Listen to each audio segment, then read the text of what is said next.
Good evening. I'd like to talk to you about advanced placement courses. My name is Robert Branson, and hopefully through this speech you'll get some information about the advanced placement course. Now, have you ever wondered why so many high school kids today are taking advanced placement courses? It's basically because that's what they're being steered toward from the high school counselors and the faculty members. It doesn't necessarily mean it's right for all of them, but it is the way that they're headed, and it's the way that the school officials are pushing them. I personally have had two of my children go through advanced placement courses. One of them went through it with no problems, and the other one is kind of struggling with the time, the effort, and what it takes to actually make it through the advanced placement courses. And of course, before parents decide to jump feet first into the advanced placement course with their kids, there's a few things they must understand and consider. First of all, what is the College Board, and which AP classes are going to benefit their children, and of course, how much research or lack thereof has been done on the AP courses and how it benefits the kids. Hopefully, these questions will be answered throughout the time that we spend together. As we delve into the pros and cons, you will come to realize there is no right answer. The only right answer is whatever the kids and the parents decide on, and no matter how much you love your children, it doesn't necessarily mean that they're going to listen to you. Now, the College Board. The College Board is a nonprofit organization, created the AP program back in 1950s. Back in the 1950s, what they were trying to do is they were trying to get to those kids that maybe were overachievers, but they didn't necessarily have the opportunity to go to college, and would give them the opportunity to get some college credits out of the way before they went into college and had to pay all the extra money.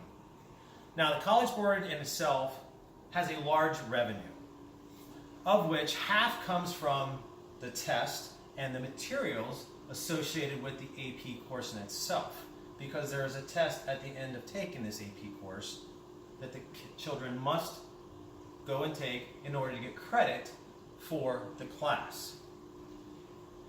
In the article by Valerie Strauss of the Washington Post, many of the top executives for these big education nonprofits get paid handsomely. And when I say handsomely, over 19 of them make over $1,000 an hour. So it makes you ask yourself, what exactly is that money being used for? Now, over the past 2 decades, the number of AP courses that are being offered and the attendees has quadrupled. However, if you look at the scores in themselves do not reflect the quadrupling and what's actually being passed. So it doesn't necessarily mean that more people are passing these tests. It just means that more people are taking them for the benefit of the College Board.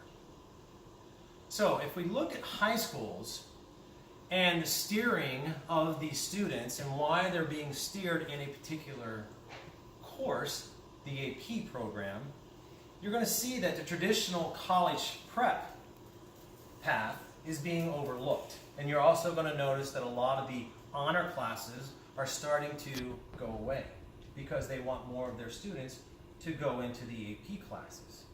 Now, to successfully pass an AP exam, a student must obtain one of the following scores: 3 out of 5, which of course means they're qualified; 4 out of 5, which means they are well qualified; or 5 out of 5, which means they're extremely well qualified. Anya Kins of NPR, that's National Public Radio, points out that in the recent years, a large majority of universities no longer accept the 3.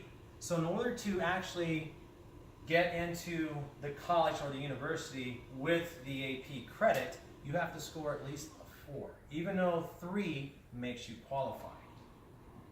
It is in the best interest, of course, for the students and the parents to do research not only with the AP classes, but the universities that they are looking to pursue, to see if they even accept the AP courses and giving credit for these AP courses. Now, according to Stanford University education expert Denise Pope, you should only take AP courses that are going to benefit you in the future. Because you'll notice that some of the high schools are now just telling kids to take as many AP classes as they can. But according to her, you should only take ones that are going to benefit you in the future with whatever business endeavors you decide to get into at a later date.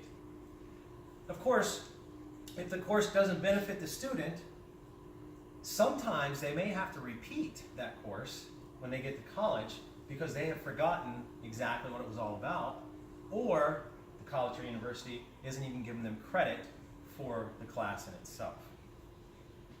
And of course, there needs to be more research to back up the claims that are being made by the College Board and what the benefits are to the students.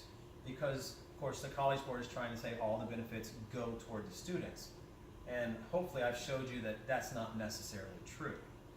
Russell Warren, who sits on the board of National Association for Gifted Children and is a professor at the Utah Valley University, has discovered that based on some recent research, it would appear that the wrong kids, the wrong children, are actually the ones signing up for the AP courses. Because what happens is when they take their standardized test, at the bottom of that test, there's a little note put down there saying that you should apply for an AP course.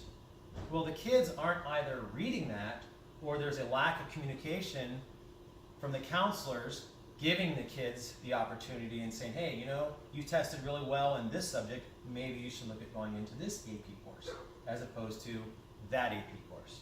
So there's still a lot of research that needs to be, independent research that needs to be conducted on the benefits of the AP course and how it pertains to each and every student.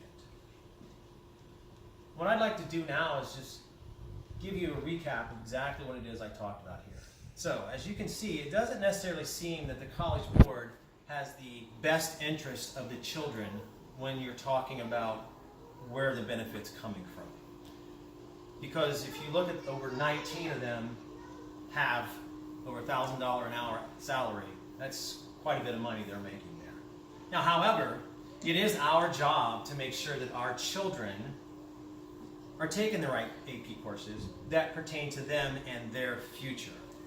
And we also need to lobby for a lot more independent study, research, so that way we can get the true statistics that tell us exactly how these AP courses are going to benefit not only our children, but also help us with peace of mind. Because too many children are losing out on all of that social life, everything that they need to make sure that they are also adjusted to the social aspect and not just the education aspect. Because when it comes to the future of our children, the last thing we want is failure. We are here to make sure that our children get our unconditional love. Now, even though we give them the unconditional love, it doesn't necessarily mean they're going to listen to us. And it is up to us to encourage them to do the best they can to help guide their decisions and, of course, to help them with their success. Okay? If this cannot be accomplished, then of course it can lead to a life of struggles. And that's the last thing we want for our children. We want them to have every opportunity that we did. Positive support is the most important avenue we can take when it comes to the future of our children. Thank you and have a good evening.